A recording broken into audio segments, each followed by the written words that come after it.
I'm Chris Sizelove of Blue Force Gear, and today we're going to talk just a little bit about the Army Zero target, how it works, and how we can really harness it to its best effect. So up here we have the 25-meter multi-purpose MOA target, which is used to zero a lot of weapons, but the M4 series of weapons.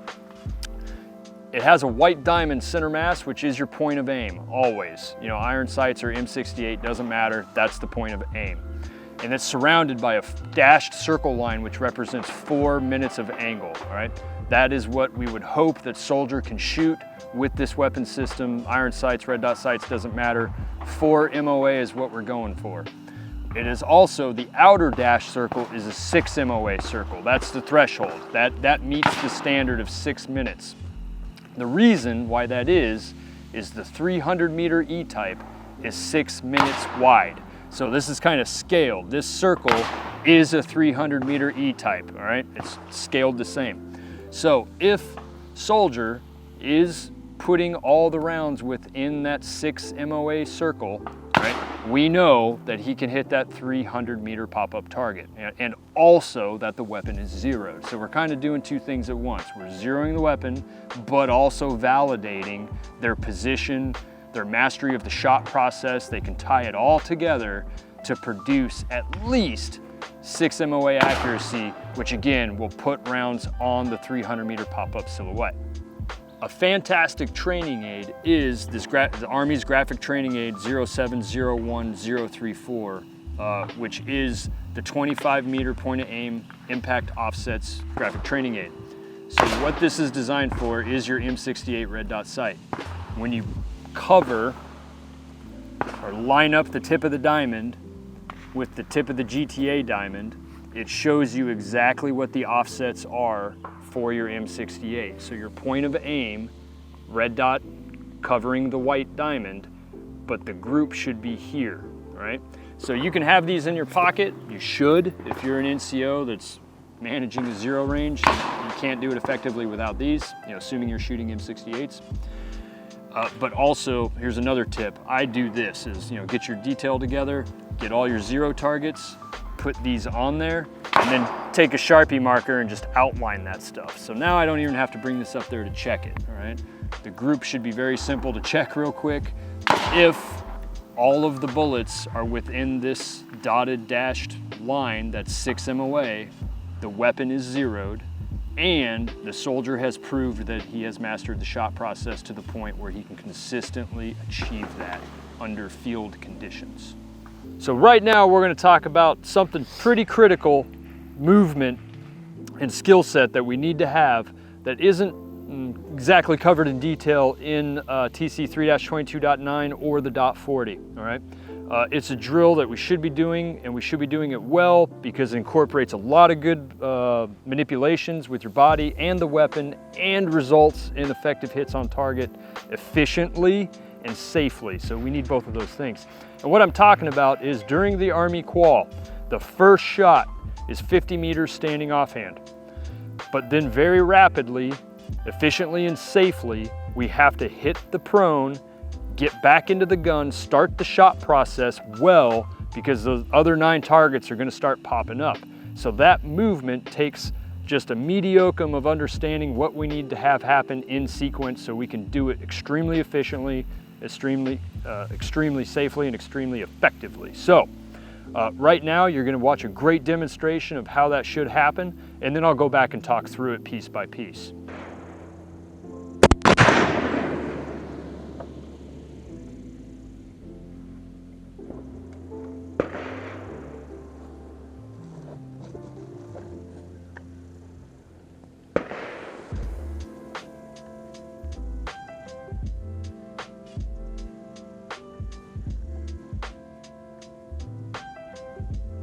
So that first shot, 50 meters standing offhand, is gonna happen. He's in a fantastic standing offhand shooting position.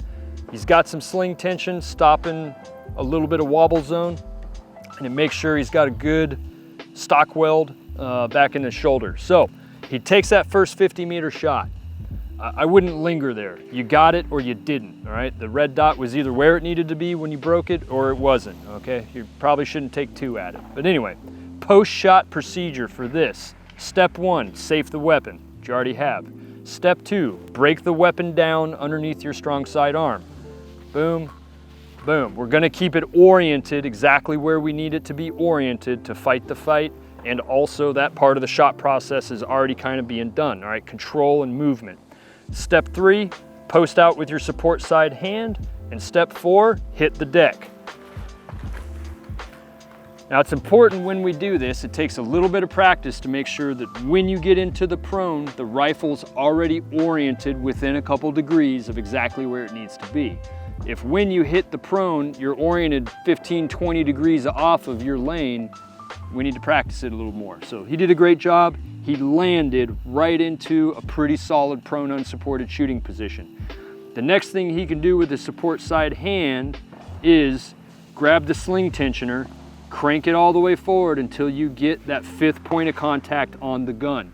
So this is prone unsupported. However, I would submit this position done well is the most supported and stable the gun could possibly be in.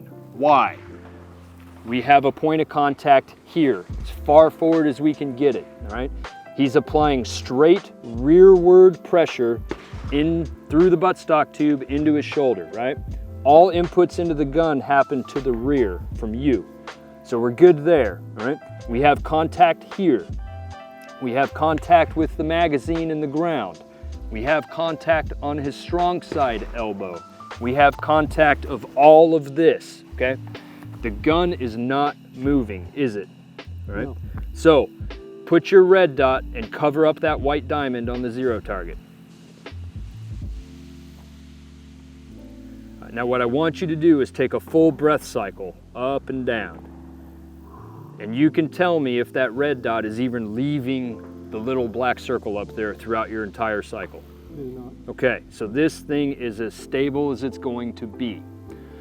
And if we use this position, not only are we stable, but the other elements of the shot process can be achieved because of how we've built this out, okay?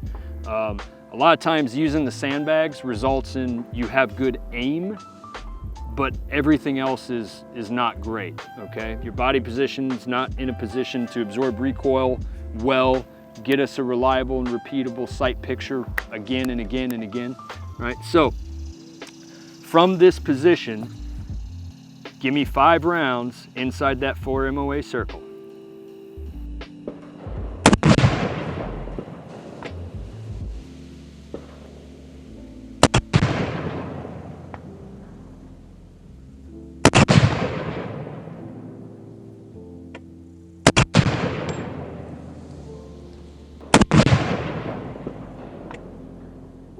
So the soldier just shot his first group, all right? Now it's time to talk about what constitutes an acceptable threshold minimum group for the purposes of grouping and zeroing. Again, we're gonna go to our GTA card. This is the best tool to use. It has a 6-minute outlined circle in it. We're gonna find the group the soldier shot. This one's pretty solid, okay? As you can see, all of the shots, right? And the standard is actually 4 out of 5. So you're allowed to have a flyer, but if 4 out of 5 are within the 6 MOA circle, that is an acceptable group, all right? In this case, he's actually got 5 out of 5 within the 6 MOA group. So that is a solid, acceptable group. At this time, he's gonna do it again. And if the soldier can shoot another 6 MOA or less group in the same spot, at that point we can start making adjustments. It's no value to make adjustments prior to that, because unless the soldier can demonstrate that he can do the same thing consistently behind the gun in order to produce 2 groups on top of each other that are within 6 MOA, if you start making adjustments early, it's gonna be very difficult to diagnose what that soldier's doing, because one of 2 things is gonna happen next. He's gonna put another group right on top of this one, or he's gonna make another group, but it'll be somewhere else. So if the soldier shoots again, and we'll just say, for example, he makes another nice group, except that group is right here. So without any sight adjustments, The reason that next group could be off is because he's doing something different behind the gun. It's probably a sight picture issue. But that's why we don't want to make adjustments too early in the process. All right, so the next position we're going to talk about is the kneeling supported. There's quite a lot going on here if we really want to optimize kneeling supported for accuracy, but also shootability, how rapidly we can be accurate, and then also weapons manipulation. So we need to think about all those things for a really good, efficient, and effective kneeling supported position. So, right, this looks really good, and I'm gonna tell you why, all right? Starting at the front of the gun, all right? By principle, if we're gonna have stability, we're gonna have a stable gun, it's very simple. Step one, stabilize the front of the gun as far forward as we can get it. Step two, stabilize the rear of the gun. If we have those two things, we're the most stable we can be. So, love the fact that your hand is out here all the way out, and it's also in a position where you can still fight with the laser and the light and the pressure pads and all those things, right? So nothing changed from prone. We already know this works because you just showed us you can shoot 6 MOA groups or 4 MOA groups, no problem. So let's not change this too much, but let's go ahead and set it on the available cover, in this case, the barricade. So the support side hand is doing the same thing that it did in prone, except now it's just resting on a barricade. That's the only change, all right? Coming around here to the other side.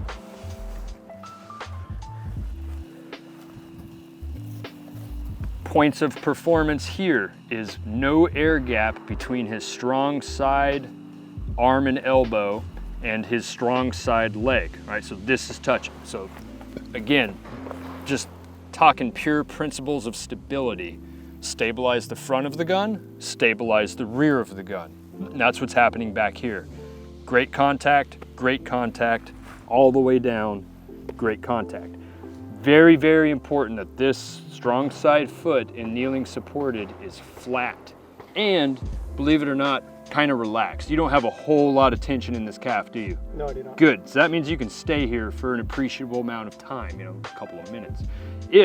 Go ahead and show me what wrong looks like, which I'm not a big fan of, but get your heel off the ground. Yeah, this.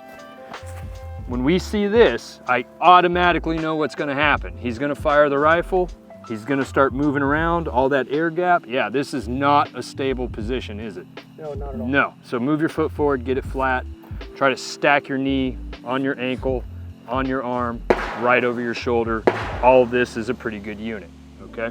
So, what we're gonna do here, we're still shooting on a zero target. If able, I really like this technique because if this soldier can shoot a 6 MOA or less group from this position, we have validated that he can hit any target on the Army qual. So, with that being said, brother, take your shots.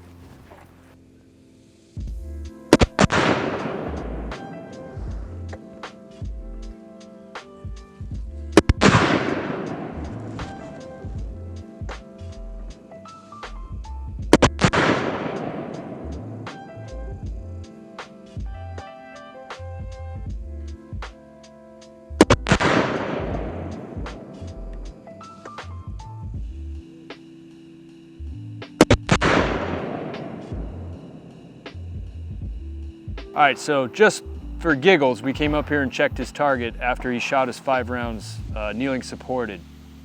And we haven't made any adjustments to the reticle. We should probably do that. But look at this.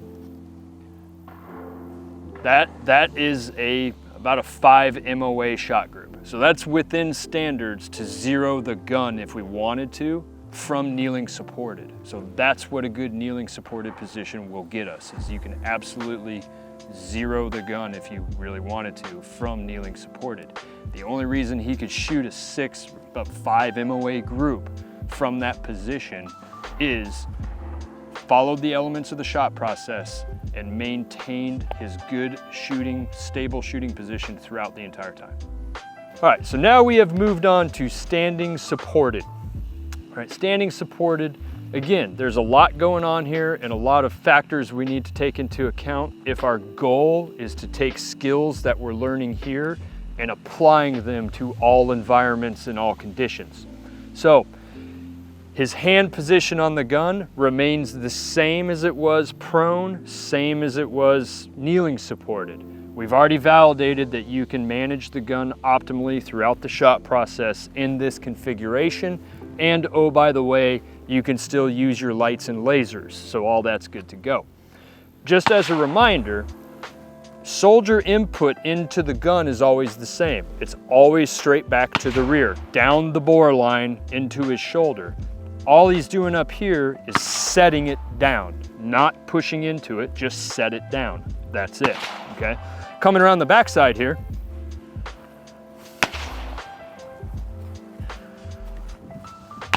we have a solid shoulder weld.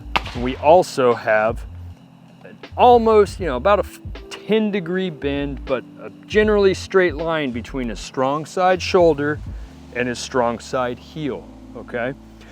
The reason is I want recoil impulse to hit this and have somewhere very clean to go. And also, as again, principles of stability, stabilize the front of the gun, stabilize the rear of the gun. But we just need to remember that the rear of the gun is connected to the rest of your body. So do me a favor, like I said, I don't like to demonstrate wrong things, but put a bend in your strong side knee. So now, where's all your stability coming from? Your foot. All right, so that just ruined the entire thing. So go ahead and straighten it out, get it planted. Less movement here in the shoulder equates to less movement in the optic. So that means a more stable firing platform. And we have great recoil mitigation. So from this standing supported position, we're going to attempt to fire 5 rounds into that zero target and maintain our 6 MOA shot group at the most.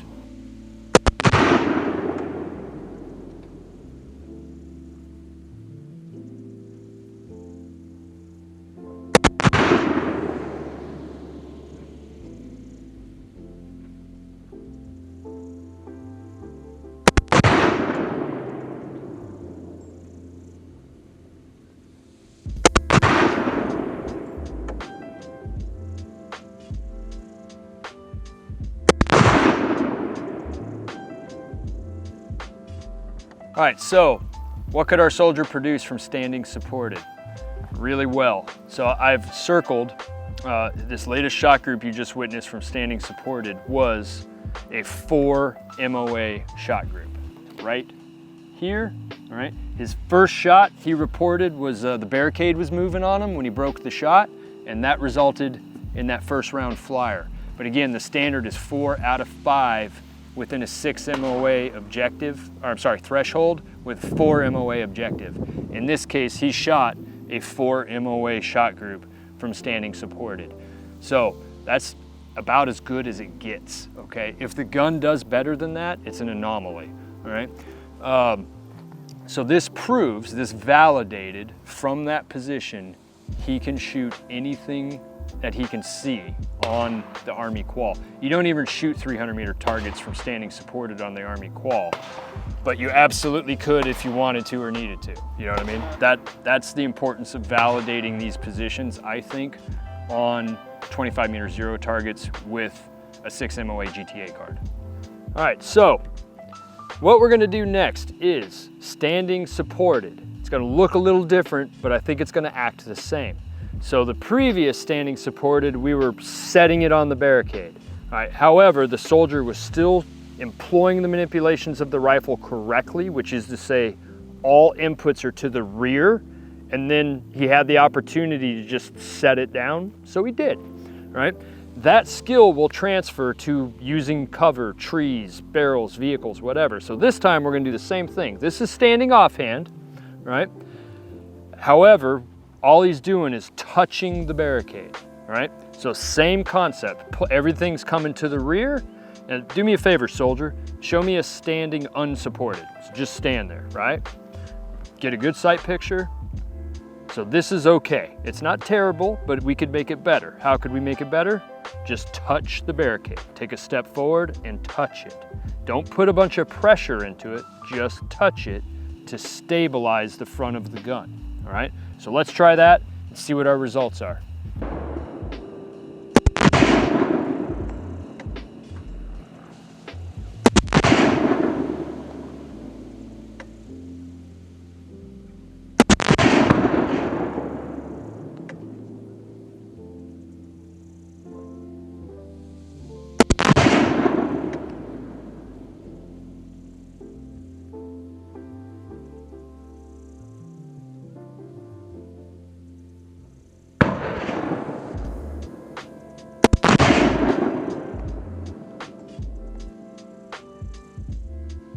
All right, so that last shot group was standing supported, but we were just touching the barricade with our support side hand. So it was 90% unsupported, and then just touched the barricade to remove some wobble.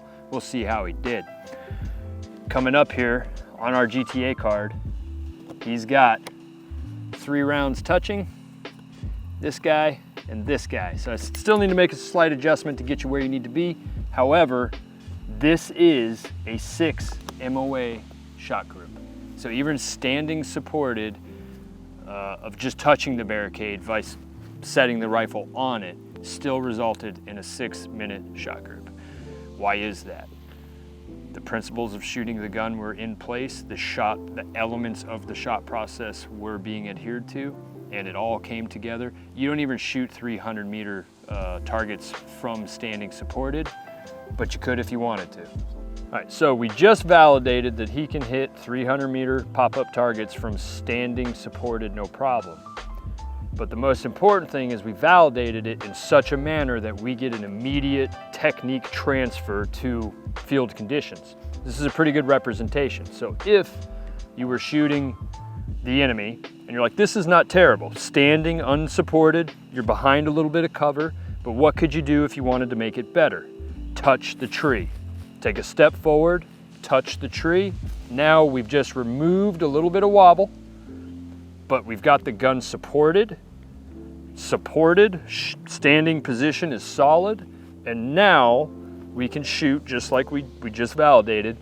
You can shoot 300-meter pop-ups from this position all day long, correct? Correct. Cool.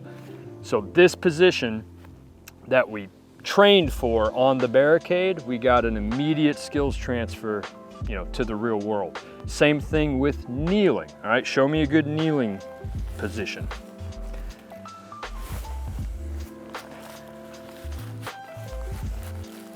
This is the same exact position we had on the barricade, right?